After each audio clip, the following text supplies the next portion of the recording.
सनातन धर्म के मानने वाले लोगों के घर के मंदिर में रुद्राक्ष हो और इस रुद्राक्ष का जल भोलेनाथ पर चढ़ाकर स्वतः ही रुद्राक्ष की महिमा को वो जान सके, स्वतः ही रुद्राक्ष के महत्व को वो समझ सके। इसलिए प्रतिदिन सुबह 10 बजे से शाम 5 बजे तक निःशुल्क रूप से रुद्राक्ष वितरण किए जाते हैं, जिसका किसी भी प्रकार का कोई शुल्क नहीं लिया जाता है। साथ में रुद्राक्ष ना ही कुरियर किए जाते हैं और ना ही किसी के द्वारा किसी के हाथ से भेजे जाते हैं। आपको स्वतः ही कुबेर भंडारी की पावन धरा पर आकर ये रुद्राक्ष लाइन में लगकर आप ग्रहण कर सकते हैं, प्राप्त कर सकते हैं। ऐसे सेवा के प्रकल्प चलते हैं, आप भी इन प्रकल्पों से कंधे से कंधा मिलाकर चल सकते हैं, कदम से कदम मिलाकर चल सकते हैं। तो जिन दानदाताओं को अपनी स्वराशि समर्पित करना है वे टीवी स्क्रीन पर श्री मिथिलेश सेवा समिति के 2 अकाउंट नंबर एक्सिस बैंक का और सेंट्रल बैंक ऑफ इंडिया का चल रहा है। दोनों में से किसी भी अकाउंट में अपनी स्वराशि जमा कर अपना नाम व्हाट्सएप पर भेज सकते हैं। सुंदर, आइए हम सभी व्यासपीठ की शरण में चलते हैं। पूज्य गुरुदेव के सानिध्य में आज हम सभी चतुर्थ दिवस की कथा श्रवण करेंगे। जय जय श्री राधे, हर हर महादेव, श्री शिवाय नमस्तुभ्यं।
महाकालेश्वर भगवान की जय, ओंकारेश्वर भगवान की जय, कुबेरेश्वर महादेव की जय।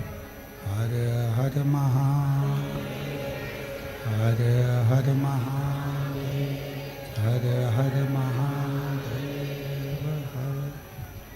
काशी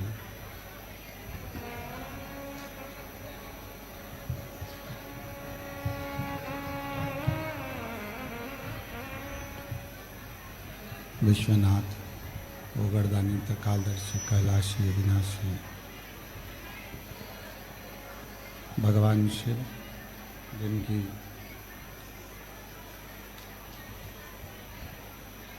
पुनित पावन पवित्र शिव महापुराण की कथा। क्लियर करो, आवाज क्लियर।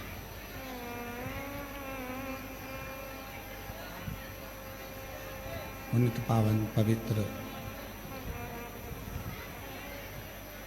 शिव महापुराण की कथा बाबा देवादिदेव महादेव की इस पवित्र धरा पर भगवान शिव जी के इस पवित्र धाम पर, बाबा कुबेरेश्वर की पवित्र भूमि पर श्रवण करने का सौभाग्य बाबा देवादिदेव महादेव की कृपा से, उनकी करुणा, उनकी उदारता से आप और हमको प्राप्त हुआ है। भगवान शिव जो संपूर्ण जगत का कल्याण करने वाले हैं, संपूर्ण जगत का उद्धार करने वाले हैं, ऐसे भगवान देवादिदेव महादेव की पवित्र पावन शिव महापुराण की कथा 12 ज्योतिर्लिंग के, आवाज गूंज रही है, उसको सही करिए। 12 ज्योतिर्लिंग के मध्य बिंदु बाबा कुबेरेश्वर बाबा की ये पवित्र धरा, जहाँ आप और हम शिव महापुराण की कथा को श्रवण करने के लिए विराजमान हैं। कथा के मुख्य यजमान श्री दिनेश गणपति जी काबरा, काबरा परिवार, एरंडोल, महाराष्ट्र। श्रीमती कला जी गुप्ता, भोपाल से, गुप्ता परिवार, भोपाल। एक बार दोनों यजमान परिवार के लिए बहुत बहुत साधुवाद, बधाई, जिन्होंने इस पवित्र पावन शिव महापुराण की कथा को दिव्यता और भव्यता के साथ में आयोजित किया। बाबा की बड़ी अनुपम कृपा, दया, करुणा है, जो कंकर शंकर की इस पवित्र भूमि पर भगवान देवादिदेव महादेव की कावड़ मेले में भगवान शिव की यह पवित्र कथा ऑनलाइन श्रवण करने का सौभाग्य प्राप्त हुआ है। पंडाल में आवाज नहीं है। भगवान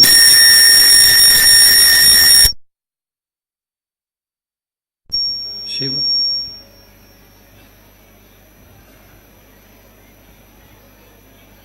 जो नित्य मानव हो, गंधर्व हो, अप्सरा हो, किन्नर हो, नाग हो, पशु हो, पक्षी हो, जल में रहने वाला, चाहे जलचर हो, चाहे थलचर हो, चाहे वायुचर हो, ऐसा कोई जीव नहीं जिसका मेरे शिव ने कल्याण नहीं किया।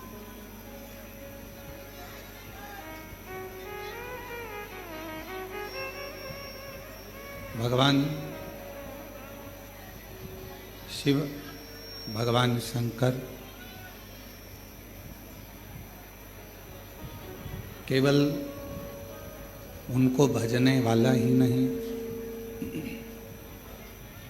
उनका मंत्र जाप करने वाला ही नहीं, उनका नाम जाप करने वाला ही नहीं, बल्कि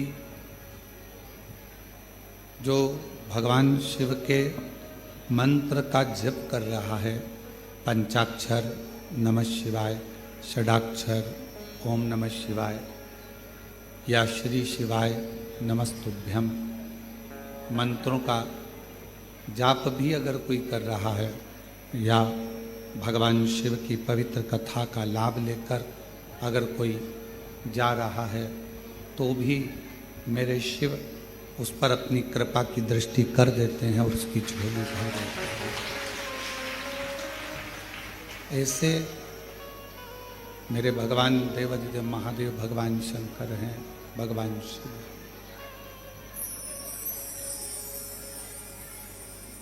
आवाज बढ़ाओ भाई, आवाज का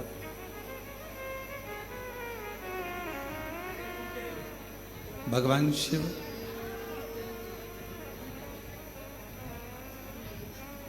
केवल जपने वाला, भजने वाला या स्मरण करने वाला ही नहीं,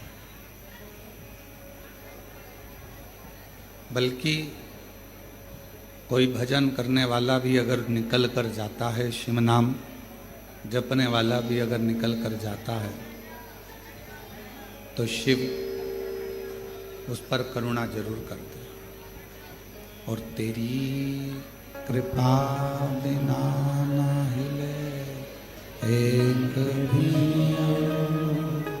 लेके श्वास से कृपा से तनु बखान क्या करूं मैं लाखों के ढेर का, चपटी बबूत में खजाना कुबेर का, गंगाधर मुक्तिदार ओमकार तूने, ओमकार तू आयो सरतिहारी शंभु तार तार तू। भगवान शिव जो संपूर्ण विश्व का कल्याण करने वाले हैं, संपूर्ण जगत का उद्धार करने वाले हैं। कैसा भी मानव जिंदगी में कितना भी उसने पुण्य कर्म किया हो, चाहे बेकार कर्म किया हो, पर यदि भूलवश भी उसने अपने जीवन काल में एक बार भी किसी शिव भक्त का, भगवान शंकर की आराधना करने वाले का, तप साधना करने वाले का, मंत्र जाप करने वाले का केवल मुख का दर्शन भी कर लिया तो भी उसके संपूर्ण पाप समाप्त हो जाते हैं, उसका कल्याण होता है।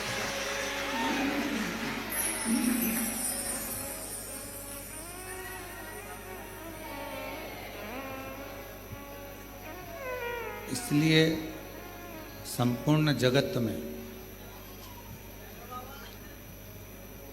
भगवान शंकर के नाम जाप की, भगवान शंकर के मंत्र जाप की,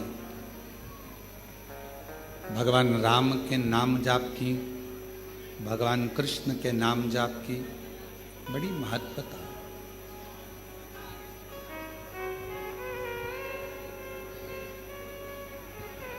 आप जीवन में जितना जितना भगवत नाम, भगवान शिव का नाम का उच्चारण करते हैं, शिव को उतना अपने करीब में आप पाते जाते हैं, भगवान शंकर को अपने नजदीक में पाते जाते हैं। सब कुछ हो सकता है कि इस जब हमारा शरीर काम ना दे,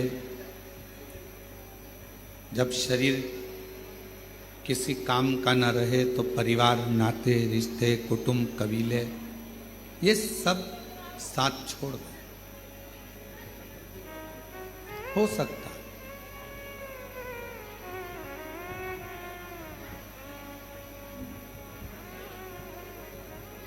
शरीर में अगर रोग आ जाता है, शरीर में अगर कष्ट आ जाता है, शरीर अगर कोई बड़ी बीमारी को अगर पकड़ लेता है, शरीर अगर किसी बीमारी से ग्रसित हो जाता है, तो हो सकता है कि कोई साथ दे ना दे,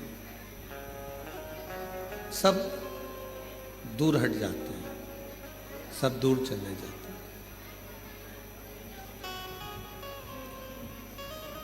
पर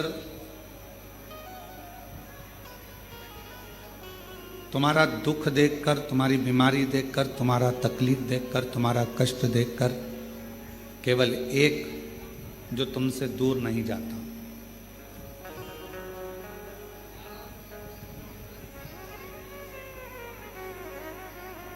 हम पहले भी कहे कि डॉक्टर शिव का एक रूप होता है। डॉक्टर भगवान शंकर का एक प्रतिबिंब स्वरूप होता है। परिवार वाले भले तुमको हाथ ना लगाएंगे, परिवार वाले भले तुमको ना छुएंगे, बीमारी में, रोग में भयंकर कोई तकलीफ आ जाए तो कोई तुमको छुएगा नहीं छुएगा, पर इतना जरूर है कि डॉक्टर तुमको छुएगा भी और तुम्हारा इलाज करेगा। क्यों? क्योंकि हम उसको शिव का एक स्वरूप मानते हैं। भगवान शंकर का एक प्रतिबिंब स्वरूप हम डॉक्टर को मानते हैं। अब जैसे डॉक्टर तुम्हारा रोग कैसा भी हो, तुम्हारी तकलीफ कैसी भी हो, तुम्हारा कष्ट कैसा भी हो, वो तुम्हें छूता है, तुम्हारा इलाज करता है, उसी तरह हमारा देव अधिदेव महादेव है भगवान शिव। नाते, रिश्ते, कुटुंब, कबीले, परिवार, ये सब साथ छोड़ देते हैं, पर अंत समय तक मेरा शंकर भगवान तुम्हारा साथ नहीं छोड़ता, तो तुम्हारे साथ अंत से।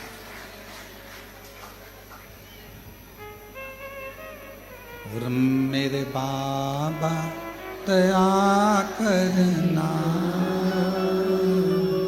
मैं तेरे भरोसे। थोड़ा मीठा करो तो पूरा। मेरे बाबा दया करना, मैं तेरे भरोसे हूँ। भोले बाबा दया करना,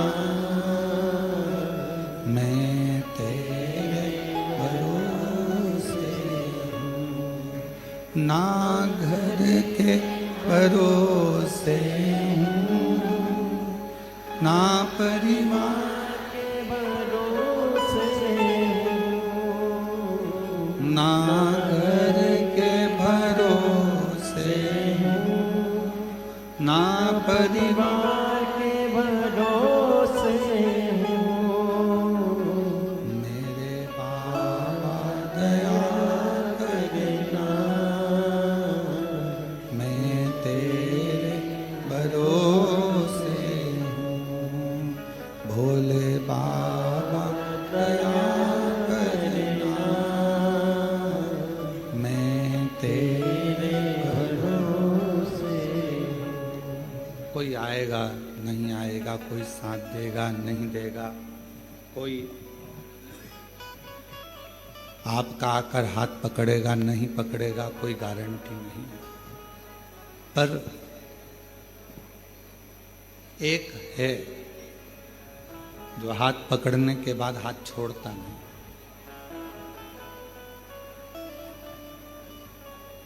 वो नहीं छोड़ता। और खास तौर से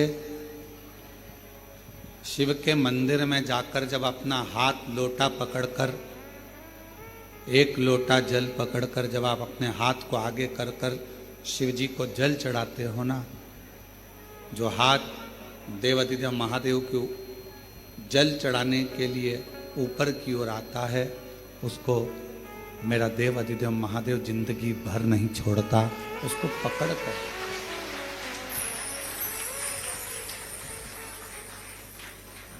बस अपने कर्म को श्रेष्ठ कर।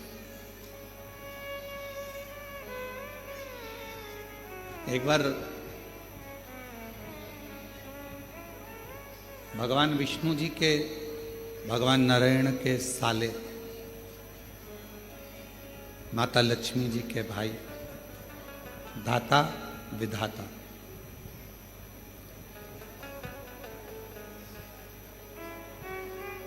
इन दोनों धाता विधाता के मन में एक बात आया कि सारे देवताओं में सर्वश्रेष्ठ जल्दी प्रसन्न होने वाला देव कौन सा है?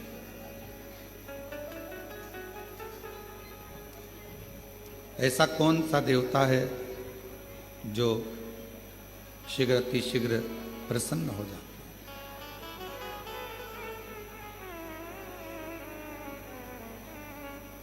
मन में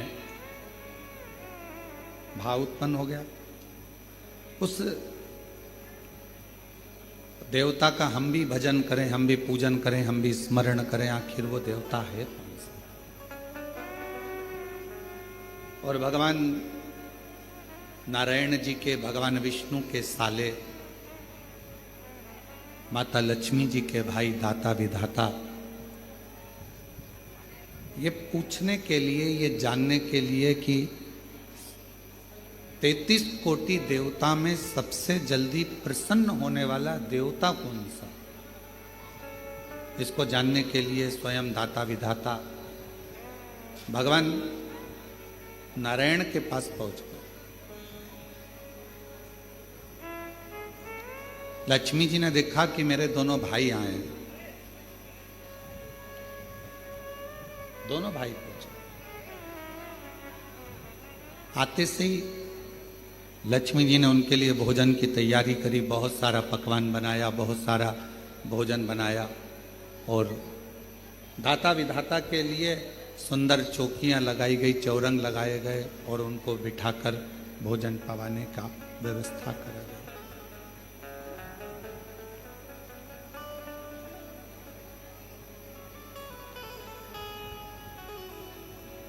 लक्ष्मी जी ने अपने दोनों भाई दाता विधाता से पूछा, आज बहुत समय के बाद आप लोग बैकुंठ आए हो, कैसे आना हुआ इस बैकुंठ की पवित्र धरा पर? क्यों आए?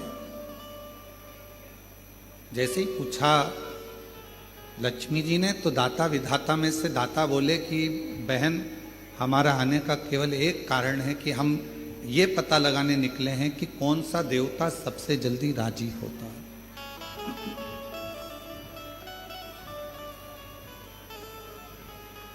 वो देवता है कौन सा जिसको कोई पूजन करे तो भी राजी है, पूजन ना करे तो भी राजी है, कोई जल चढ़ाए तो भी राजी है और जल ना चढ़ाए तो भी राजी है, कोई आराधना करे साधना करे तो भी राजी है और कोई आराधना साधना ना करे तो भी राजी है, कोई उसका जप करे, मंत्र जपे तो भी राजी है और मंत्र ना जपे तो भी राजी है कौन सा?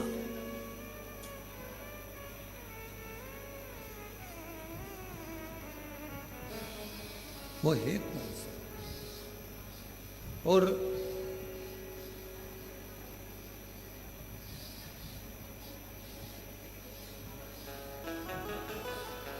हमें उसे जानना है, आखिर वो देवता है कौन सा? भगवान नारायण तो उस समय पर नहीं थे, पर माता लक्ष्मी सुन रही थी। और माता लक्ष्मी श्रवण करते करते करते करते माता लक्ष्मी जी के मन में भाव आया कि अब मैं क्या तुमको बताऊं, कौन हो सकता है, कौन होगा।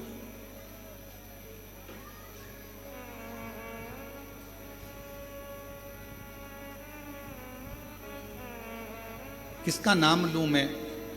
लक्ष्मी जी ने कहा कि अभी तो तुम भोजन प्रसाद ग्रहण करो, भोजन प्रसाद ग्रहण करने के बाद आप अपने जीजाजी